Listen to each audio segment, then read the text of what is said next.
الحمدللہ قرآن مجید رمضان میں نازل ہوا، شہر رمضان الذی انزل فیہ القرآن۔ ویسے تو عام دنوں میں بھی قرآن مجید پڑھنا چاہیے کثرت کے ساتھ، اس کے ساتھ ایک مضبوط تعلق ہونا چاہیے، کیونکہ قرآن مجید ہی وہ واحد چیز ہے جس کے ذریعے بندہ اللہ تعالیٰ سے براہ راست جڑ جاتا، یعنی ڈائریکٹ ریلیشن شپ، ڈائریکٹ کانٹیکٹ۔ کیونکہ ایک حدیث کے مطابق قرآن کریم کا ایک سرا بندے کے ہاتھ میں اور دوسرا اللہ کے ہاتھ میں، تو گویا وہ چیز جو براہ راست ڈائریکٹ اللہ کی طرف سے آ رہی ہے، دوسری طرف اگر ہم اس کو تھام لیتے ہیں، پکڑ لیتے ہیں، تو اس کا کیا معنی ہے؟ ہم ایک طرح سے اللہ تعالیٰ سے جڑ جاتے ہیں، اور جب اس کو چھوڑتے ہیں تو گویا ہم اللہ تعالیٰ سے دور ہو جاتے ہیں۔ اور قرآن پاک کے پکڑنے کا مطلب کیا ہے؟ یہ نہیں کہ اگر مصحف کو ہم ہاتھ میں رکھیں تو گویا ہم نے رسی کا ایک سرا ہاتھ میں پکڑ رکھا ہے اور بس ہمارے ساتھ ہے۔ اس کو پکڑنے کا مطلب یہ ہے کہ اس کو پڑھتے رہیں، اس میں غور و فکر کرتے رہیں، اس کو سنتے رہیں، یہ کسی نہ کسی طرح اس کے ساتھ عملی تعلق ہو ہمارا۔ صفحہ نمبر 91، فصل اول، قرآن کریم کی تلاوت کے آداب اور فضیلت۔ قرآن کریم کی سب سے بڑی فضیلت یہ ہے کہ وہ اللہ تعالیٰ کا کلام ہے۔ باقی تمام چیزیں کیا ہیں؟ اللہ تعالیٰ کی تخلیق، کریشن، اور قرآن واحد ہے جو اللہ کا کلام ہے۔ تو کریشن اور سپیچ میں فرق ہے نا۔ اللہ تعالیٰ نے بہت سی آیات میں خود اس کی عظمت بیان فرمائی ہے۔ فرمایا ھذا کتاب انزلناہ مبارک، اور ہم نے اس کتاب کو اتارا، یہ برکت والی ہے، یعنی خیر و بھلائی سے بھرپور ہے۔ اور فرمایا ان ھذا القرآن یہدی للتی ہی اقوم، یہ قرآن وہ راہ دکھاتا ہے جو بہت سیدھی ہے یا سب سے زیادہ سیدھی ہے۔ ہم ہر نماز کی ہر رکعت میں سورۃ فاتحہ میں یہ دعا مانگتے ہیں، اہدنا الصراط المستقیم، کہ اللہ ہم کو سیدھا راستہ دکھا۔ تو وہ راستہ کہاں سے نظر آئے گا؟ کون بتائے گا؟ کون دکھائے گا؟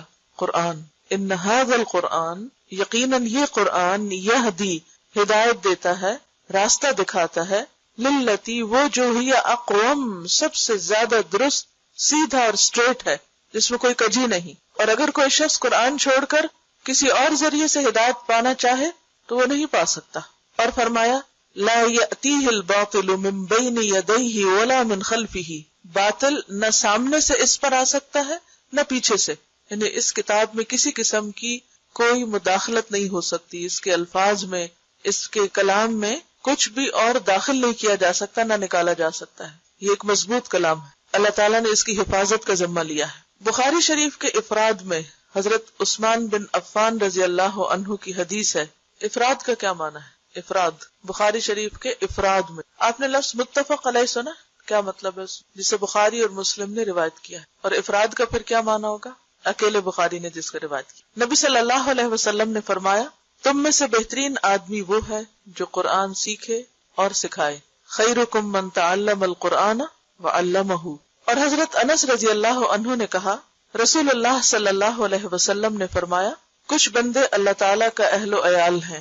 کہا گیا اے اللہ کے رسول صلی اللہ علیہ وسلم وہ کون لوگ ہیں یعنی جن کو اللہ نے اپنا اہل و عیال کہا ہے؟ تو فرمایا قرآن والے ہی اللہ کا اہل و عیال اور اس کے خاص بندے ہیں۔ اسے نسائی نے روایت کیا ہے اور حدیث صحیح ہے۔ اہل و عیال کون ہوتا ہے؟ کس کو کہتے ہیں؟ فیملی کو۔ ویسے تو اللہ کا کوئی بیٹا نہیں، کوئی بیوی نہیں، کوئی رشتہ دار نہیں، لیکن قرآن والوں کو اللہ تعالیٰ نے اپنے فیملی کس اعتبار سے کہا ہے؟ ان کو عزت اور تشریف اور اعلیٰ مقام دینے کے لیے۔ فیملی سے کیوں تشبیہ دی؟ کہ فیملی کیوں کہا؟ اہل و عیال کیوں کہا ہے؟ کلوز، کیونکہ انسان کے سب سے زیادہ قریب اس کے اہل و عیال ہوتے ہیں۔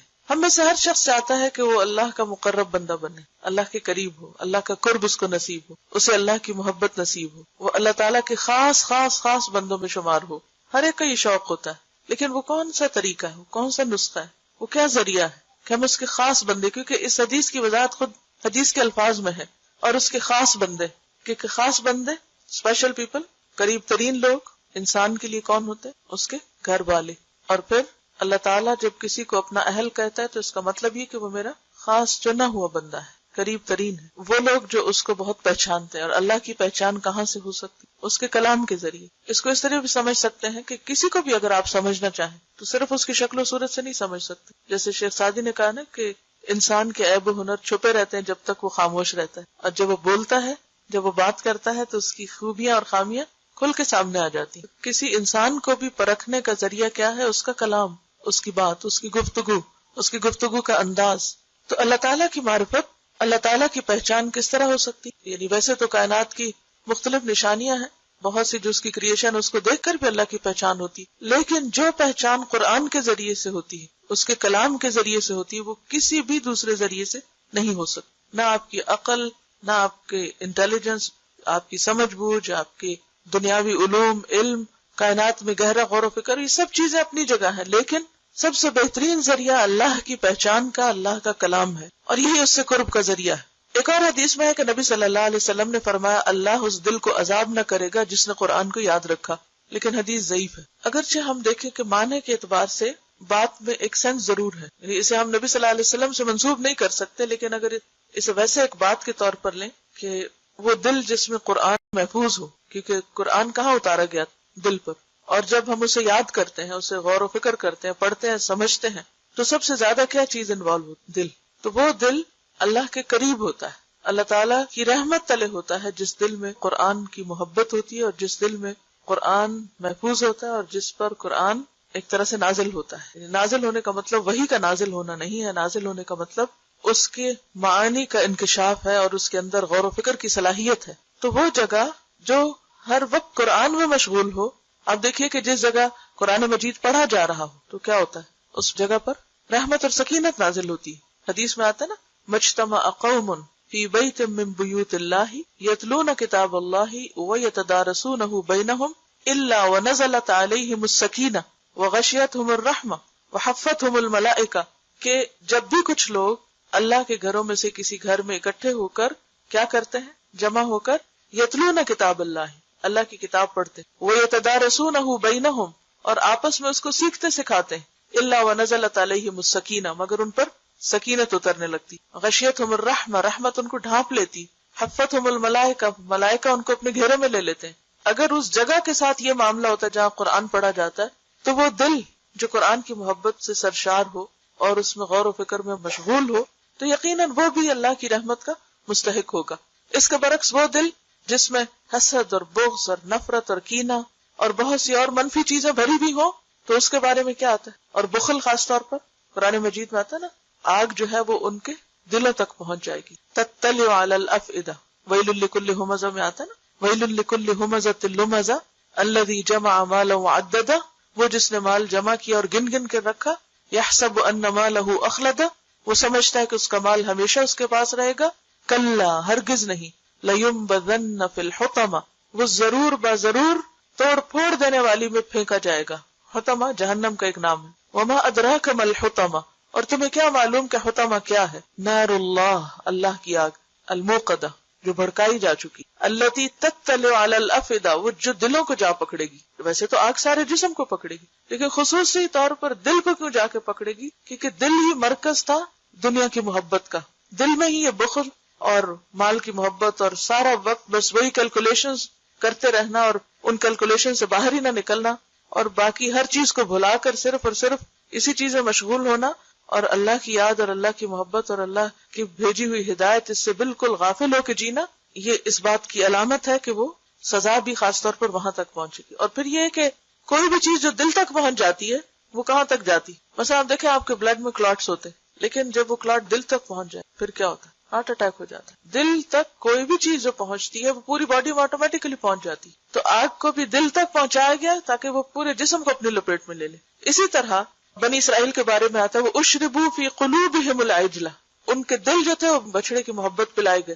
تو محبت کا مرکز بھی وہی ہے، جو چیز دل میں سما جائے پھر اس کا اثر پورے جسم پر آ جاتا ہے، پورا جسم اس سے سرشار ہو. تو آپ نے دیکھا ہوگا کہ جب قرآن آپ کو سمجھ آنے لگتا ہے، یہ قرآن تاثیر ہوتی ہے آپ کے اوپر، تو وہ دل تک پہنچ کر پورے جسم کے ایک ایک بال اور کھال جو ہے وہ اس سے متاثر ہو. تقشعر منہ جلود الذین آمنوا، پھر ان کی جلد جو ہے ان کے رونگٹے کھڑے ہو جاتے ہیں جب ان پر قرآن کی آیات پڑھی جاتی، تو وہ دل کو ہٹ کرتی ہیں اور پھر وہاں سے پورے جسم پر اس کا اثر جاتا ہے. اور ابن عمر رضی اللہ عنہما نے کہا کہ نبی صلی اللہ علیہ وسلم نے فرمایا، قرآن والے سے کہا جائے گا پڑھتا جا اور چڑھتا جا، یعنی اوپر اوپر جاتے جاؤ، اور ترتیل سے پڑھ، ترتیل سے، جیسے کہ سورۃ مزمل میں آتا ہے وَرَتِّلِ الْقُرْآنَ ترتیلا، اور قرآن کو آہستہ آہستہ ٹھہر کر پڑھو، یعنی اس کا حق ادا کرتے ہوئے. ایسا نہ پڑھو کہ آدھے حرف پڑھے جائیں اور آدھے نہیں، یعنی یتلونہ حق تلاوتہ، تلاوت کا حق ادا کرتے ہوئے پڑھنا چاہیے، جیسا کہ تو دنیا میں پڑھا کرتا تھا. اور اگر کوئی دنیا میں ترتیل سے نہیں پڑھتا اور درست نہیں پڑھتا تو پھر کیا ہے؟ وہ قیامت کے دن اچانک ہی کہیں سے ترتیل شروع کر دے گا؟ نہیں. جو کچھ آپ یہاں کرتے ہیں، جس چیز پر آپ کا خاتمہ ہوگا، آپ کی کل یعنی آخرت کا آغاز وہیں سے ہوگا، ویسے ہی آپ اٹھیں گے، وہی کچھ کریں گے جو یہاں کر رہے ہیں. کیونکہ آخرت دراصل کیا ہے؟ تصویر کا دوسرا رخ. مثلاً پیپر پہ آپ کچھ لکھتے ہیں، جیسے یہ لکھا ہوا ہے، تو دوسری طرف کیا نظر آئے گا؟ وہی جو اس طرف لکھا ہوا. تو آج آپ دنیا کی اپنی زندگی کی کتاب میں اس طرف لکھ رہے ہیں، کل آپ کو بیان ہی وہی چیز نظر آئے گی، وہ تبدیل نہیں ہوگی کہ وہاں جا کے وہ کچھ اور بن جائے. تو جیسی کتاب ہم اپنی وہاں دیکھنا چاہتے ہیں ویسی ہی یہاں لکھنی ہوگی، ویسی ہی بنانی ہوگی. تو اسے کہا جائے گا کہ پڑھتا جا اور چڑھتا جا اور ترتیل سے پڑھ جیسا کہ تو دنیا میں پڑھا کرتا تھا. یعنی صرف اتنا نہیں کہا کہ تو ترتیل سے پڑھ، بلکہ ساتھ ہی کہا جیسا تو وہاں پڑھتا تھا. یہ ایسے ہی ہے جیسے ہم بعض اوقات کسی سے کہتے ہیں نا، اچھا تم قرآن سناؤ، اچھا وہ جو سورت فلان جگہ سنائی تھی نا، جیسے سنائی تھی ویسے ہی اب سناؤ. کیوں کہتے ہیں؟ کیونکہ وہ پسندیدہ حالت ہوتی ہے. تو اسی طرح اللہ تعالیٰ کسی آواز پر اتنا کان نہیں دھرتا جتنا نبی کی اس آواز پر جو وہ قرآن کو خوش الحانی کے ساتھ پڑھتا. تو اگرچہ اس حدیث میں نبی کے الفاظ استعمال ہوئے ہیں، لیکن نبی کے بعد بھی جو لوگ خوبصورتی کے ساتھ قرآن پڑھتے ہیں تو اپنی خوبصورت آوازوں اور اپنے خوبصورت انداز کے ذریعے اللہ کی رحمت کو متوجہ کرتے ہیں. تو اسے وہاں بھی کہا جائے گا جیسے خوبصورت تم دنیا میں پڑھتے تھے، جتنا اہتمام تم اس کے ساتھ دنیا میں کرتے تھے، ویسے ہی اب پڑھو، ویسا ہی شروع کرو دوبارہ. تیری منزل وہاں ہے جہاں تجھے تیری آخری آیت کی قرات پہنچا دے. یعنی تمہارا مقام اتنا ہی بلند ہوگا. آپ نے کبھی دیکھا ہوگا مختلف چیزوں کا جب گراف بنتا ہے تو اس میں بعض اوقات کمپیریزن ہوتا ہے، مثلا ایئرلی مختلف چیزوں کی پروڈکشن یا مختلف چیزوں کی پروگرس کا جب گراف بناتے ہیں تو اسے 2005 میں گراف اتنا ہے، پھر 6 میں اتنا تھا، 7 میں اتنا تھا. تو آپ نے دیکھا ہوگا کہ جتنی کوئی محنت یا کوشش کرتا ہے اس کے مطابق ہی اس کا گراف اونچا جاتا ہے. تو جو شخص جتنی خوبصورتی کے ساتھ، جتنی توجہ کے ساتھ، جتنے اچھے طریقے سے دنیا میں قرآن پڑھتا ہے، اسی طریقے سے جب وہ آخرت میں پڑھنا شروع کرے گا تو اس کا گراف اتنا ہی بلند ہوگا، اس کا مقام اور اس کی جگہ جنت میں اور اس کا جو گھر ہوگا اتنا ہی بلند ہوگا. پہلے بھی شاید آپ سے بات ہوئی تھی کہ جنت کے جو درجے ہیں وہ اتنے ہیں جیسے ایک آسمان سے دوسرے کا فاصلہ، یا ایک اور جگہ پر آتا ہے 500 سال کے برابر، یا ایک اور جگہ پر آتا ہے کہ جیسے تم میں سے کوئی آسمان میں ستارے کو دیکھے. اب جب ہم ستاروں کو دیکھتے ہیں تو جیسے فارم ہاؤسز ہوتے ہیں دور دور سکیٹرڈ گرین لینڈ میں، گھر چھوٹے چھوٹے ہوتے ہیں، تو ہم دور سے بازو کر دیکھ کے پہچان وہ فلاں کا گھر ہے، وہ فلاں کا گھر ہے. تو بالکل اسی طرح جو اعلیٰ درجے کے لوگ ہوں گے ان کے گھر بھی سٹارز کی طرح پورے اس میں بکھرے ہوئے ہوں گے، وہ فلاں کا گھر ہے، وہ فلاں کا گھر ہے. اور کس کا کتنا بلند ہے اسی اعتبار سے ہوگا جتنا اس کا قرآن کے ساتھ تعلق ہے. اگرچہ یہ نہیں کہ صرف قرآن ہی ذریعہ ہے بلند مقام حاصل کرنے کا، لیکن قرآن ایک بہترین اور سب سے اچھا ذریعہ ہے. اگرچہ صدقہ خیرات اور نمازوں میں بہت اہتمام کرنا اور دیگر عبادات میں بہترین اہتمام بھی انسان کے درجوں کی بلندی کا باعث بنے گا، لیکن خصوصی طور پر جو نص سے ہمیں دلیل ملتی ہے وہ قرآن کی قرات ہے. لیکن ہم میں سے کتنے لوگ ہیں کہ جو اپنی قرات کو درست کرنے کے لیے سچے دل سے محنت کرتے ہیں، کہتے اچھا کر لیں گے، پڑھ لیں گے، لیکن یاد رکھیے کہ یہ چیز کبھی بھی آرزو اور تمناؤں سے نہیں آتی. اس کے لیے سخت محنت کی ضرورت ہوتی، شدید کوشش کی ضرورت ہوتی. یہ نہیں ہو سکتا کہ ایک دفعہ آپ بیٹھ کے کسی سے ایک دفعہ پڑھ لیں یا کوئی اچھی قرات سن لیں اور آٹومیٹکلی آپ کی قرات خود اچھی ہو جائے گی. اس کے لیے آپ کو توجہ دینی پڑے گی. دنیا میں بھی اگر آپ کوئی باغ لگاتے ہیں تو توجہ نہ دے تو وہ سوکھ جاتا ہے. اسی طرح قرآن کی ہر آیت ایک درخت کی طرح ہے، تو اگر آپ اس کو توجہ نہیں دیں گے تو درخت سوکھ جائیں گے. تو ہر آیت الگ الگ اپنا حق مانگتی.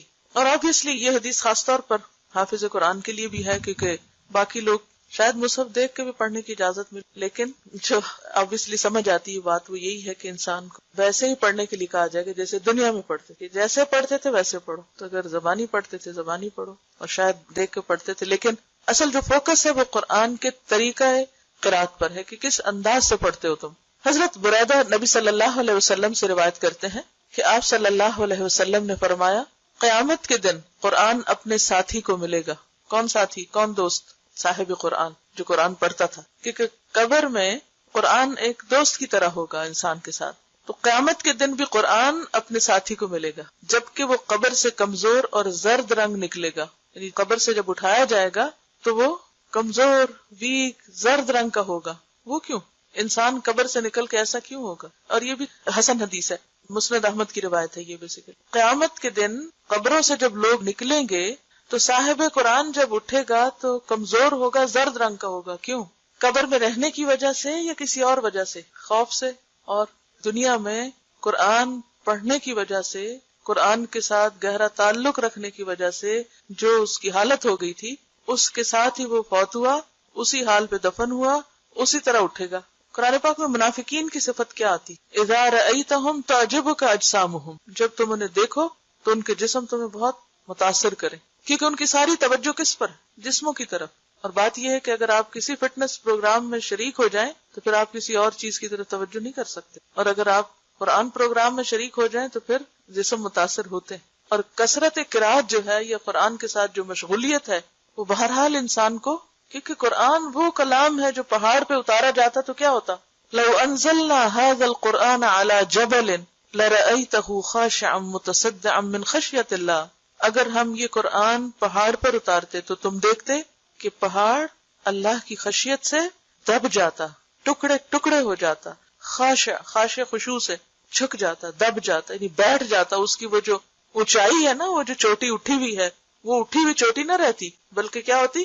دب جاتی، یعنی اتنی اس کے اندر تواضع آ جاتی۔ پہاڑ اصل میں ایک گرینڈر اور ایک تکبر کی علامت ہے، کہ جب قرآن پاک میں تکبر والی چال کا ذکر آتا ہے تو وہاں پر آتا ہے انک لن تخرق الارض ولن تبلغ الجبال طولا، تم پہاڑوں کی بلندی کو نہیں پہنچ سکتے۔ تو وہ پہاڑوں کی جو اونچائی اور بلندی ہے ایک سمبل بھی ہے اونچا ہونے کا۔ تو پہاڑ بھی قرآن کی وجہ سے کیا ہو جاتے؟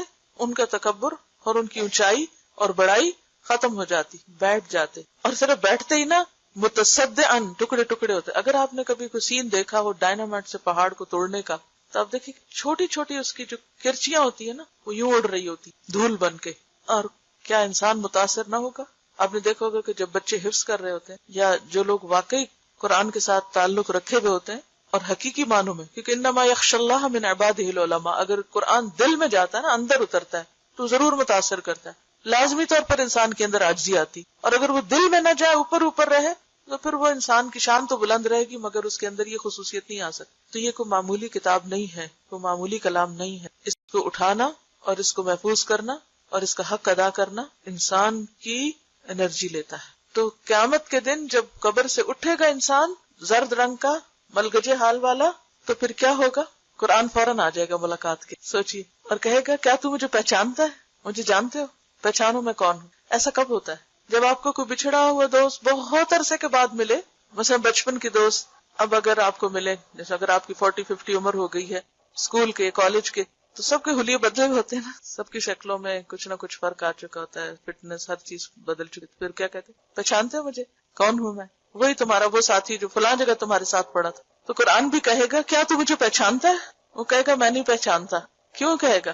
ایک تو وہ ہال ایسا ہوگا قبر سے نکلنے کا، اور دوسرا یہ کہ ظاہر ہے کہ کسی فزیکل شیپ میں تو قرآن کو کسی نے دیکھا نہیں دنیا میں۔ وہ کہے گا میں تیرا ساتھی قرآن ہوں، کہ میں نے تجھے گرمی میں پیاسا رکھا، کیونکہ یہ نہیں ہو سکتا کہ آپ قرات کریں اور صاحب خوب پانی بھی پیئیں، بھول جاتے ہیں آپ پانی پی۔ میں نے تجھے گرمی میں پیاسا رکھا اور رات کو جگایا، کیونکہ رات بہترین وقت ہے قرآن کو پڑھنے اور سننے اور یاد کرنے۔ کیوں؟ کیونکہ یکسوئی ہوتی ہے۔ نبی صلی اللہ علیہ وسلم سے بھی کیا کہا گیا شروع کی جب سورۃ المزمل نازل، بالکل ابتدائی دور کی صورتوں، قم اللیل الا قلیلا نصفہ او انقص منہ او زد علیہ ورتل القرآن ترتیلا انا سنلقی علیک قولا ثقیلا، ہم آپ پر بہت بھاری بات نازل کرنے والے ہیں، اتارنے والے ہیں، ڈالنے والے ہیں۔ تو قم اللیل، قرآن اور رات کا ایک خصوصی تعلق ہے۔ جو لوگ رات کو قرآن نہیں پڑھتے، قرآن پوری طرح ان کے اندر نہیں اتر سکتا۔ انسان رات کو صرف وہ کام کرتا ہے جس کا اسے بہت شوق ہو، ورنہ نیند کسی بھی چیز کے لیے قربان نہیں کی جا سکتی۔ انسان نیند کس چیز کے لیے قربان کر سکتا؟ آپ کب جاگتے ہیں؟ سوچیں، اب جن لوگوں کو ٹیلی ویژن دیکھنے کا شوق ہوتا ہے، کوئی خاص شو دیکھنے کا، ان کی محبت اس میں ہے تو وہ کیا کرتے ہیں؟ رات رات بھر جاگ کے فلمیں دیکھتے ہیں۔ اسی طرح جب کوئی عزیز دوست آئے تو عموماً آپ کیا کرتے ہیں؟ کوئی رشتے دار آئے آپ کے، یہاں تو خیر تجربہ کم ہی ہوتا ہوگا آپ کو، لیکن عموماً شادیوں وغیرہ میں لوگ اکٹھے ہوتے ہیں بہت عرصے کے بعد، تو پھر کیا کہتے ہیں؟ رات کو جاگ کے بہت دیر باتیں۔ آپ صرف اپنی محبوب چیز کے لیے رات کو جاگ سکتے ہیں، کیونکہ نیند اس سب کو بہت پیاری ہوتی، نیند کو صرف محبوب چیز کے لیے قربان کیا جا سکتا۔ تو واقعی جس کو قرآن سے محبت ہوگی وہ قرآن کے لیے اپنی نیند چھوڑے گا۔ تو قرآن کہے گا میں تیرا دوست ہوں، میں نے تجھے گرمی میں پیاسا رکھا اور رات کو جگایا۔ اور ہر تاجر اپنی تجارت کے پیچھے ہے، ہر تاجر اپنی تجارت کے پیچھے ہے، اور میں آج تیرے لیے ہر تجارت سے اچھا ہوں۔ یعنی لوگ دنیا کے کاروبار میں لگے رہے، دنیا کا مال کمانے میں، دنیا کے پیچھے بھاگتے رہے، جابز کے پیچھے اور چیزوں کے پیچھے۔ چلے مردوں کی تو پھر ایک ضرورت ہوتی ہے، لیکن آج کے دور میں تو عورتوں کے لیے بھی جاب کرنا فرض سمجھ لیا گیا کہ وہ ضرور پیسے کمائیں، اور اگر وہ نہیں کرتی شاید وہ کوئی جرم کر رہی. حالانکہ اسلام نے عورت پر رتی برابر بھی یہ ذمہ داری نہیں ڈالی کہ وہ کما کر کچھ لائے. اگر وہ کرتی ہے تو ٹھیک ہے، اسے ایک حد تک اجازت ہے اپنی پابندیوں میں رہ کر کام کرنے کی، یا اگر کوئی مجبوری ہے تو ٹھیک ہے وہ کر سکتی ہے، لیکن ذمہ داری نہیں، فریضہ نہیں ہے اس کے اوپر. تو اس اعتبار سے ایک خاتون ہونا میں سمجھتی بہت بڑا پریویلیج ہے کہ ہم اگر نہیں کوئی کام کرتے تو نہ کرے تو ہم اللہ کے یہاں گناہگار نہیں. ہاں مرد اگر وہ اپنی بیوی بچوں کو بھوکا رکھتے نہیں کھلاتے تو ان کی پوچھ پکڑ. تو بہرحال یہاں یہ کہا جا رہا ہے کہ ہر تاجر اپنی تجارت کے پیچھے ہے. کیا مطلب؟ یعنی جس کو جس چیز کے کمانے اور نفع حاصل کرنے اور پروفٹ بنانے کا شوق تھا وہ دن کو کیا رات کو بھی اس کے پیچھے لگا رہا.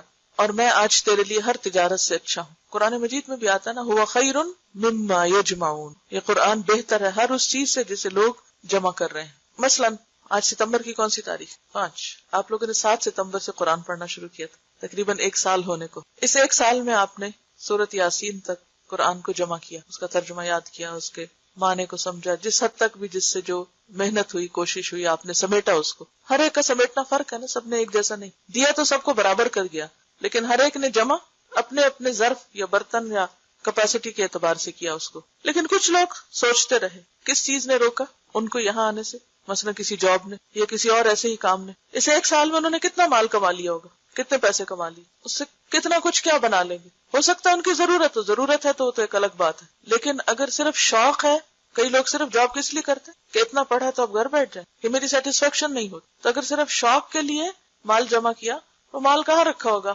بینک میں. مثلا وہ بینک کا مال کون استعمال کر رہا ہے، کس کو فائدہ دے رہا ہے؟ یا کوئی چیز خریدی ہوگی، مثلا کسی نے زیور خریدا، وہ زیور کہاں رکھا ہوا؟ یا ہاتھ پر رکھا ہوا ہوگا یا کسی بینک کے لاکر میں رکھا ہوگا. اسی طرح کچھ اور، اسی طرح دنیا کی چیز کو ڈیکوریشن پیس خوبصورت، کوئی اچھے کپڑے خرید لیے ہوں گے، وہ ساری چیزیں کہاں رہیں گی؟ یہیں رہ جائیں گی. لیکن وہ خزانہ جو قرآن سیکھ کر آپ سمیٹتے ہیں، دنیا کی کوئی چیز اس کے برابر نہیں، کچھ بھی نہیں ہے ہی نہیں کہیں. ہوا خیر مما یجمعون. جو کچھ بھی انسان کماتا ہے، جو بھی جمع کرتا ہے، سمیٹتا ہے، کتنا کھا لیتا ہے، کتنا پہن لیتا ہے، باقی کس کے کام آتا ہے، چاہتے ہوئے یا نہ چاہتے ہوئے. بعض اوقات انسان خوشی سے کسی کو دیتا ہے اور بعض اوقات نہیں بھی خوشی سے دیتا اور دوسرے لے جاتے ہیں. اور وہ کس کام لگاتے ہیں اس کو؟ مثلا ہماری اولاد لے جاتی ہے، کوئی بھی لے جائے، کس کام لگائیں گے؟ ہمیں نہیں پتا کیا کریں گے ہمارے مال سے، ہمارے کام تو نہیں آئے. ما اغنى عنہ مالہ وما کسب. اگر نیت درست نہیں، مقصد درست نہیں تو کمایا ہوا مال بھی کام نہیں آئے گا، سب کچھ یہیں رہ جائے گا. تو وہ کہے گا ہر تاجر اپنی تجارت کے پیچھے ہے اور میں آج تیرے لیے ہر تجارت سے اچھا ہوں. پھر اس کے دائیں ہاتھ میں اختیار دیا جائے گا. حکومت کا بھی لفظ آتا ہے، ملک کا لفظ آتا ہے عربی میں. اور بائیں ہاتھ میں ہمیشہ رہنا، خالدین فیہا جیسے قرآن میں آتا ہے. اور اس کے ماں باپ کو 2 حلے جوڑے پہنائے جائیں گے. حلہ کہتے ہیں جو اوپر کا اوور ڈریس ہوتا ہے نا، عرب لوگ جلباب کی طرح لمبا سا ڈریس پہنتے. اور 2 کا لفظ یہ نہیں کہ ایک کے اوپر ایک پہنا دیا، مطلب یہ ہے کہ ایک نیچے پہنا ہوتا ہے اور ایک اوپر اوڑا ہوا ہوتا ہے. خدا ہی بہتر جانتا ہے ان کی اصل صورت کیا ہوگی اور اس کی قیمت کیا ہوگی کہ ساری دنیا ان کی قیمت نہیں بن سکتی. پوری دنیا کا مال خرچ کر کے آپ دنیا میں وہ کپڑا نہیں خرید سکتے. وہ کہیں گے یہ حلے ہمیں کس سبب سے پہنائے گئے ہیں، اتنے خوبصورت کپڑے ہمیں کیوں دیے جا رہے ہیں؟ کہا جائے گا تمہارے بیٹے نے قرآن یاد کیا تھا. اور اگر ماں باپ کی یہ عزت ہے تو خود اس شخص کی عزت کیا ہوگی، خود اس کو کیا دیا جائے گا، کیا پہنایا جائے گا. پھر کہا جائے گا جنت کے درجات اور بالا خانوں میں پڑھتا جا اور چڑھتا جا. اقرا ورتقی کا لفظ آتا ہے عربی، ترقی کرتے جاؤ. وہ جب تک پڑھتا رہے گا چڑھتا رہے گا، خواہ تیزی سے پڑھے یا آہستہ، جیسے چاہے پڑھے، جتنی دیر چاہے لگائے، انجوائے کرے.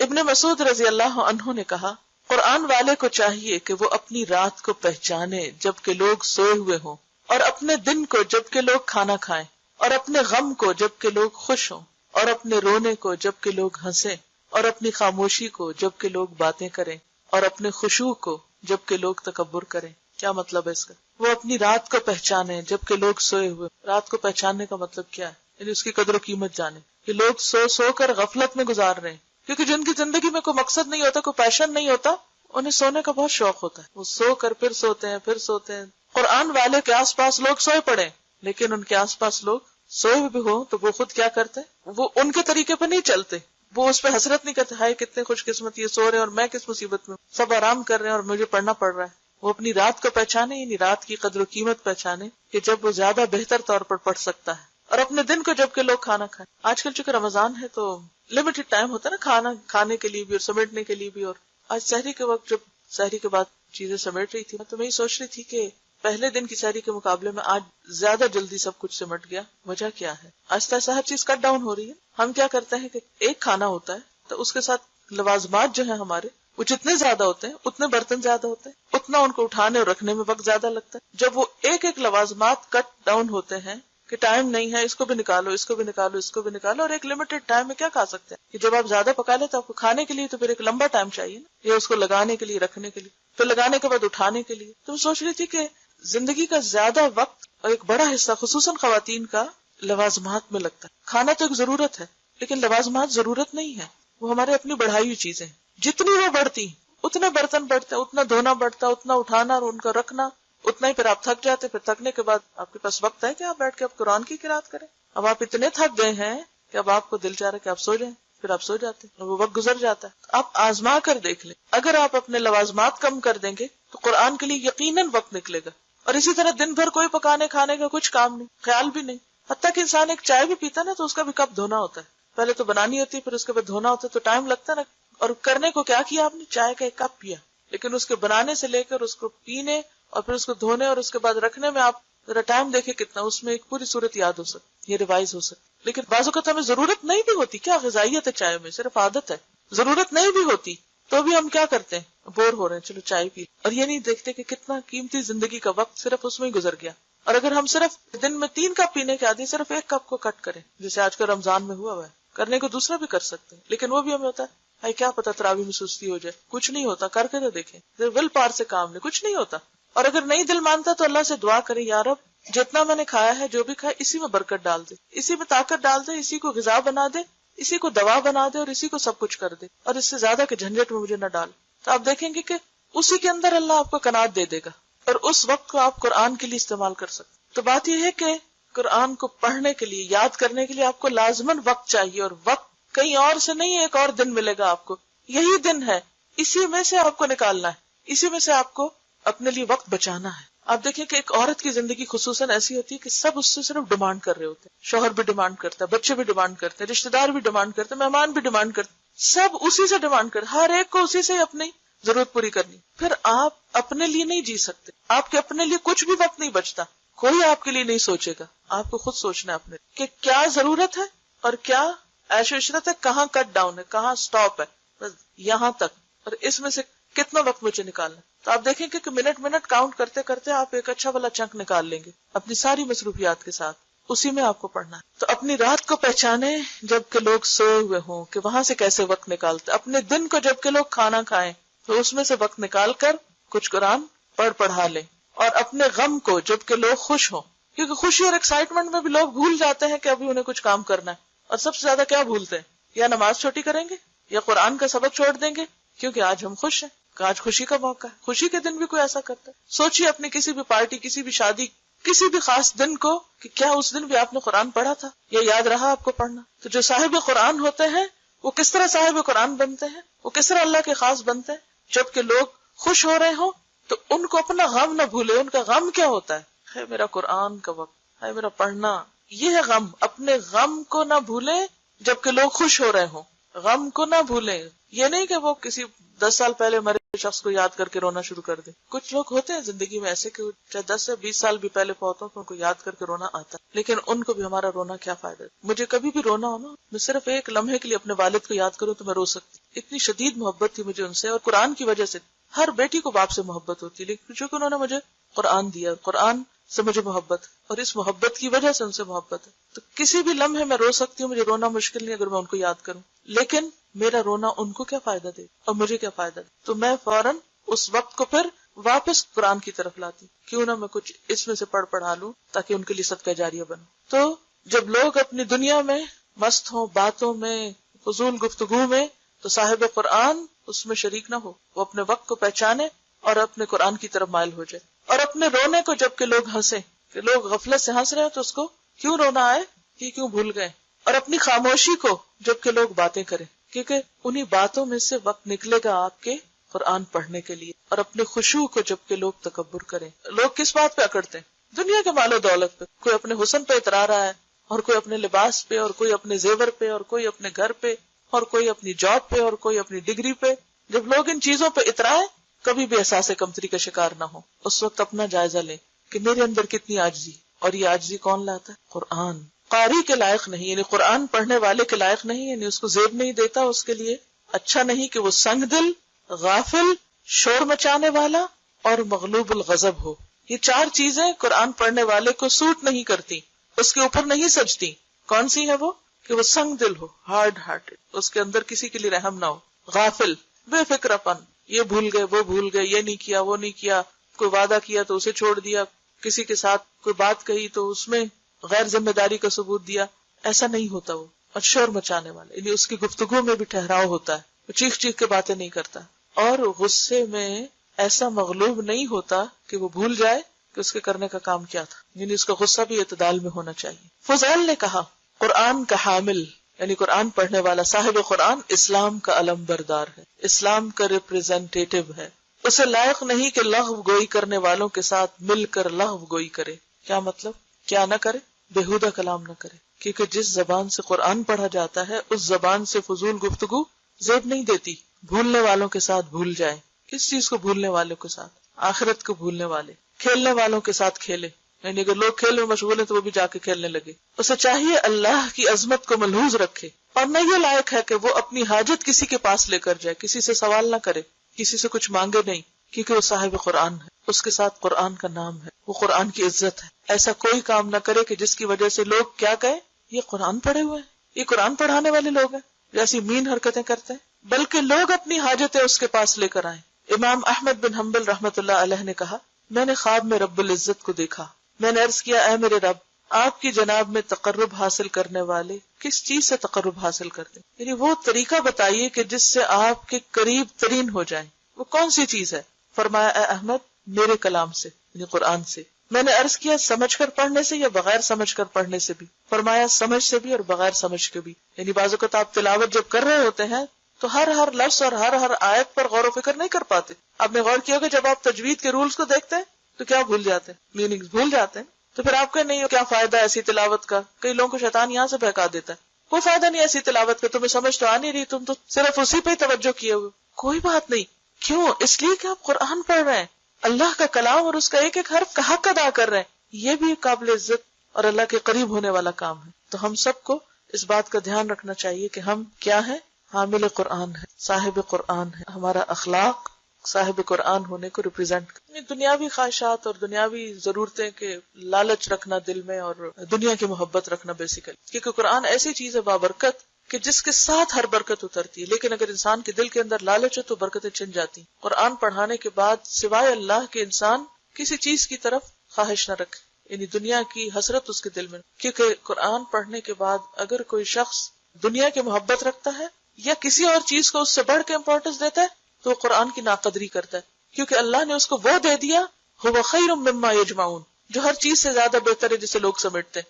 تو اگر اس کے ہوتے ہوئے قناعت نہیں ہے اندر، اس کے ہوتے ہوئے غنا نہیں ہے اندر، اس کے ہوتے ہوئے اگر دنیا کی ہرس ہے اور ان چیزوں کے پیچھے انسان بھاگ رہا ہے اور ہاتھ پھیلا رہا ہے جو حقیر دنیا کی ہیں صرف اس لالچ کی وجہ سے جو اندر ابھی بھی بھری ہوئی ہے، تو یہ قرآن کی توہین ہے بیسیکلی. ازواج مطہرات کے بارے میں آتا ہے نا، ان کو کہا گیا تھا نا وَاذْكُرْنَ مَا يُتْلَىٰ فِي بُيُوتِكُنَّ، ان کو خاص طور پر آیات اللہ اور حکمت کی باتیں پڑھنے کو اور پڑھانے کو کہا گیا تھا. تو اس کے ساتھ ہی انہی آیات میں کیا ہے، یا ایھا النبی قل لازواجک ان کنتن تردن الحیاۃ الدنیا وزینتها فتعالین امتعکن واسرحکن سراحا جمیلا وان کنتن تردن اللہ ورسولہ والدار الآخرۃ فان اللہ اعد للمحسنات منکن اجرا عظیما. دو راستے ہیں، جس کو چاہیں اختیار کر لیں. حضرت عائشہ نے کیا کہا، اس بات کے لیے میں اپنے ماں باپ سے مشورہ کروں؟ مجھے تو اللہ اور اس کا رسول اور آخرت کا گھر چاہیے. وآخر دعوانا ان الحمد للہ رب سبحانک اللہم وبحمدک نشہد ان لا الہ الا انت نستغفرک ونتوب